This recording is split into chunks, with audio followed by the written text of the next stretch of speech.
بسم اللہ الرحمن الرحیم۔ السلام علیکم۔ آج ہم بات کریں گے پاکستان بار کونسل کے بڑے مثبت کردار پر۔ جب ہم پاکستان بار کونسل کی بات کرتے ہیں تو ہم نے دیکھا ہے ماضی میں پاکستان بار کونسل استعمال ہوتا رہا پاکستان پیپلز پارٹی کے لیے، پاکستان مسلم لیگ نون کے لیے یا خاص طرح کے مافیاز کے لیے، اور جب بھی کوئی معاملہ آتا تھا وہ ہمیشہ کھڑا ہوتا تھا اس خاص طرح کے مافیا کے ساتھ۔ لیکن آج پاکستان بار کونسل نے ایک بڑا مثبت قدم اٹھایا ہے جو پاکستان بار کونسل کی تاریخ میں ایک اچھا قدم ہے، اور ایک ایسے جج کے دفاع میں سامنے آ گئے ہیں جس جج نے حق اور سچ کا جو نہ صرف فیصلہ دیا تھا بلکہ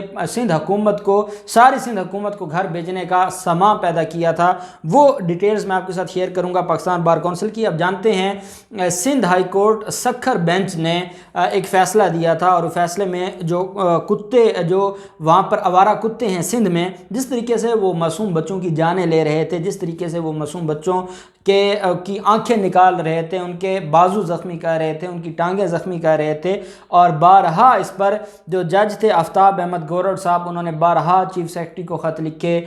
باقی جو انتظامیہ ہے ان کو خط لکھے، ان کو آرڈرز کیے، ان کو ڈائریکشنز دی، سارا کچھ کیا۔ اس کے باوجود وہ ٹس سے مس نہ ہوئے اور معاملہ ایسے ہی چلتا رہا۔ جو انتظامیہ تھی، بلدیاتی جو انتظامیہ تھی، ان کے خلاف مقدمے بھی درج ہو جاتے تھے، وہ ضمانتیں کروا لیتے تھے، کچھ ہوتا نہیں تھا، اور عام آدمی اور غریب بچے ویسے ہی وہاں کتوں کی بھیڑ چڑھ رہے تھے، اور کوئی وہاں پرسان حال نہیں تھا، نہ کوئی ویکسینیشن تھی۔ فنڈز آتے تھے تو یہ ہڑپ کر جاتے تھے، فنڈز آتے تھے تو یہ کھا جاتے تھے، اور معاملہ ایسے ہی چلتا رہا۔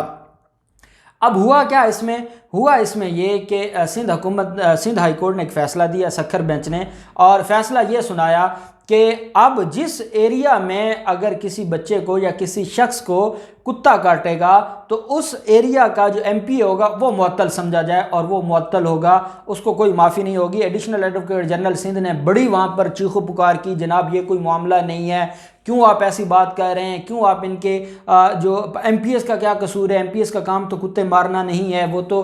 جو بلدیاتی انتظامیہ ہے یا دوسری جو بیوروکریسی ہے ان کا کام ہے۔ تو عدالت نے کہا بھئی یہ ایم پی ایس اگر اپنے لوگوں کی یا اپنے ووٹرز کی حفاظت ہی نہیں کر سکتے، یا ان کے لیے کوئی قانون نہیں بنا سکتے، یا ان کا کے پرسان حال نہیں بن سکتے، تو یہ اس لیے تو نہیں بنائے جاتے کہ یہ رتو ڈیرو اور نوڈیرو اور جامشورو اور یہاں وہ ایم پی اے منتخب ہوں اور جا کر بیٹھ جائیں یہ کراچی میں، جیسے جو وہاں سے فریال تالپور بھی الیکشن جیتی ہوئی ہیں، اسی ایریا سے مراد علی شاہ بھی الیکشن جیتے ہیں، اور وہ بیٹھے ہیں کراچی میں اور وہ اپنی لگژری لائف گزار رہے ہیں، اور انہوں نے عوام کو بیوقوف بنایا۔ اس پر جو جج تھے آفتاب احمد گورڈ صاحب وہ ڈٹ گئے، اور انہوں نے جب یہ معاملہ خرابی کی طرف گیا تو 2 ایم پی ایس کو، ایک ملک اسد کو اور ایک جو فریال تالپور ہے، ان کی معطلی کا حکم جاری کرتے ہوئے الیکشن کمیشن کو یہ حکم جاری کیا کہ ان کا جو نوٹیفیکیشن ہے وہ معطل کیا جائے، جو بطور ممبر صوبائی اسمبلی تھا۔ جب یہ معاملہ ہوتا ہے اور اس پر پہلے سعید غنی اس پر بولتے ہیں، پھر شیری رحمان اس کے اوپر غم و غصے کا اظہار کرتی ہیں، اور پھر سندھ حکومت آفیشلی اس معاملے کو لے کر چلی جاتی ہے سندھ ہائی کورٹ میں جا کر وہ ایک درخواست فائل کرتے ہیں، اور وہ یہ کہتے ہیں کہ سندھ حکومت مراد علی شاہ یا سندھ حکومت سے ریلیٹڈ جتنے کیسز بھی ہیں وہ جسٹس آفتاب احمد گورڈ کے پاس نہ لگائے جائیں، وہ کسی اور بینچ کے پاس لگائے جائیں۔ اور دوسرا یہ ہے کہ یہ جو کتے کاٹنے کا کیس ہے یا کتوں کو مارنے کا کیس ہے، یہ سندھ جو سرکٹ بینچ ہے سکھر کا، وہاں سے یہ ٹرانسفر کیے جائیں کراچی میں، اور ہم وہاں اپنے کیسز نہیں سنوانا چاہتے۔ یہ ایک نرالی درخواست تھی، اور میں نے آپ کو بتایا تھا کہ ہائی کورٹس میں بہت کم ایسے ہوتا ہے کہ کوئی ہائی کورٹ کے جج کے خلاف چیف جسٹس ہائی کورٹ کے پاس جائے اور کہے کہ یہ کیس ٹرانسفر کیا جائے اس جج سے اس جج کے پاس۔ ایسی بات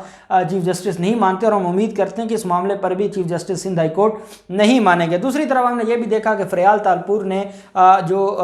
ڈویژن بینچ کے سامنے جسٹس آفتاب احمد گورڈ کے فیصلے کو بھی چیلنج کیا، اور اس میں یہ کہا گیا کہ یہ جو فیصلہ یہ بالکل غیر قانونی ہے، ایم پی ایس کا یہ کام نہیں ہے، ایم پی ایس کی یہ ذمہ داری نہیں ہے، اور جو وہ کہہ سکتی تھی انہوں نے کہا، اور وہ معاملہ بھی سندھ ہائی کورٹ کراچی میں پینڈنگ ہے۔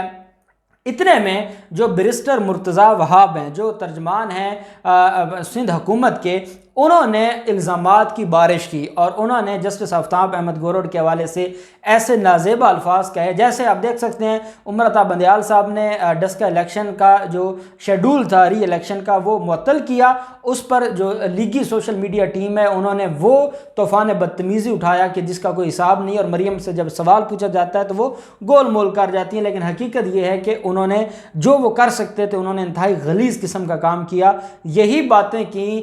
جو مرتضیٰ وہاب نے کہا کہ جسٹس آفتاب احمد گورڑ جو ہیں یا تو ان کا عقل کام نہیں کرتا، وہ کیسے ایسی باتیں کر سکتے ہیں، وہ کیسے قانون سے باہر جا سکتے ہیں، وہ کیسے آئین کی دھجیاں اڑا سکتے ہیں، وہ کیسے ایم پی ایس کے جو نوٹیفیکیشن ہے وہ معطل کر سکتے ہیں۔ انتہائی انہوں نے گھٹیا جو زبان ہے وہ استعمال کی، جس پر سندھ ہائی کورٹ تو خاموش ہے، اور ہماری جو باقی مختلف ادارے ہیں جو ہیومن رائٹس ہیں جو عدل کی بات کرتے ہیں، کیونکہ سارے اپنے اپنے خاص مفادات کے لیے اور خاص مقاصد کے لیے کام کر رہے ہیں، وہ انٹرنیشنل لابی کے لیے کام کرتے ہیں اور وہ پاکستان کی بہتری کے لیے کام نہیں کرتے۔ صرف پاکستان بار کونسل اس معاملے پر جو ہے وہ سامنے آیا۔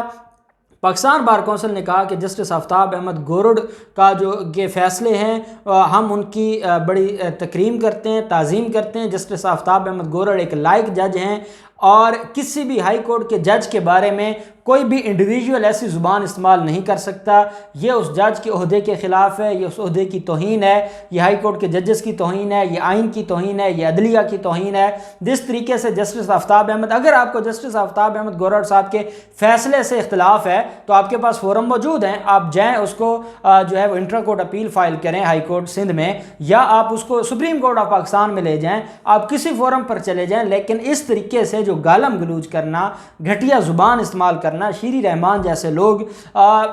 جو سعید غنی جیسے لوگ، جو سرکاری جو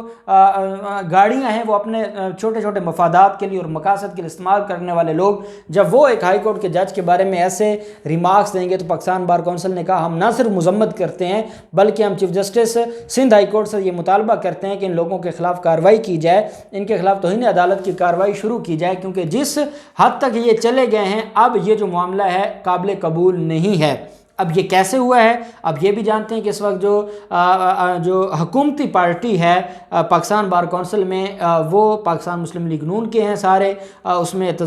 جو اعظم نذیر تارڑ صاحب ہیں وہ چیئرمین ہیں ایگزیکٹو کمیٹی کے، پھر احسن بھون صاحب ہیں، پھر عابد ساکی صاحب ہیں، اور یہ پورا ایک گروپ ہے۔ یہ بھی ہو سکتا ہے کہ پاکستان پیپلز پارٹی کے ساتھ حالات خراب ہونے کی وجہ سے اور اعظم نذیر تارڑ صاحب کو کیونکہ انہوں نے منتخب نہیں کیا اور ان کا اپنا جو لیڈر آف دی اپوزیشن ہے وہ بن گیا اور انہوں نے اعظم نذیر تارڑ صاحب کے اوپر الزامات لگائے یا ان کو رد کیا، یا تو یہ بات بھی ہو سکتی ہے کہ اس وجہ سے پاکستان بار کونسل غصے میں ہے اور سندھ حکومت اور پاکستان پیپلز پارٹی کی حکومت کو ٹف ٹائم دینے کے لیے وہ سامنے آئے ہیں۔ بات جو بھی ہے بات درست ہے، بات حق کی ہے کہ جسٹس آفتاب احمد گورڑ صاحب کے حوالے سے دیکھیں، آپ فریال تالپور کو اگر کوئی گریوینس تھا تو وہ چلی گئی ہیں، انہوں نے جا کے درخواست فائل کر دی ہے۔ سندھ حکومت کو اگر نہیں پسند جسٹس آفتاب احمد گورڑ صاحب نہ کریں، وہ ادھر چلے گئے۔ یہاں تو آج تک اگر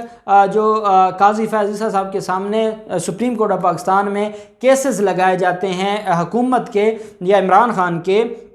کبھی عمران خان کی حکومت نے نہیں کہا کہ ہم قاضی فیاض عیسیٰ صاحب کے سامنے پیش نہیں ہوں گے، بلکہ یہ چیف جسٹس صاحب کو یہ کہنا پڑا رویہ دیکھ کے قاضی فیاض عیسیٰ صاحب کا کہ یہ معاملات اس بینچ میں، وہ اس بینچ میں نہ بیٹھیں جس بینچ میں وزیر اعظم عمران خان کے مقدمات ہوں، تاکہ یہ جو اپنا ڈسکلوز کر چکے ہیں مائنڈ وہ اس سے چیزیں خراب نہ ہوں۔ تو یہاں تو سندھ حکومت خود جا رہی ہے اور الزامات لگا رہی ہے، ٹھیک ہے آپ لیگل فورم پر چلے گئے، لیکن میڈیا کے سامنے بیٹھ کر مرتضیٰ وہاب ہوں یا ناصر شاہ ہو یا یہ جو جتنے لوگ ہیں یہ سارے کے سارے ان لوگوں کو شرم آنی چاہیے کہ سندھ ہائی کورٹ کے ایک معزز جج کے بارے میں یہ ساری کچھ چیزیں کی ہیں۔ اب دیکھتے ہیں پاکستان بار کونسل اس معاملے کو کہاں تک لے کے جاتا ہے، اور جو ایک مثبت کردار ادا کیا ہے ظاہری طور پر جو نظر آ رہا ہے، تو ہم امید کرتے ہیں کہ اس کو منطقی انجام تک پہنچایا جائے گا، اور جن لوگوں نے جسٹس آفتاب احمد گورڑ صاحب پر گند اچھالنے کی کوشش کی ہے ان کو سزا بھی ملے گی اور وہ کیفر کردار تک پہنچیں گے۔ اللہ پاک پاکستان کا حامی و ناصر ہو۔ بہت شکریہ، اللہ حافظ، پاکستان زندہ باد۔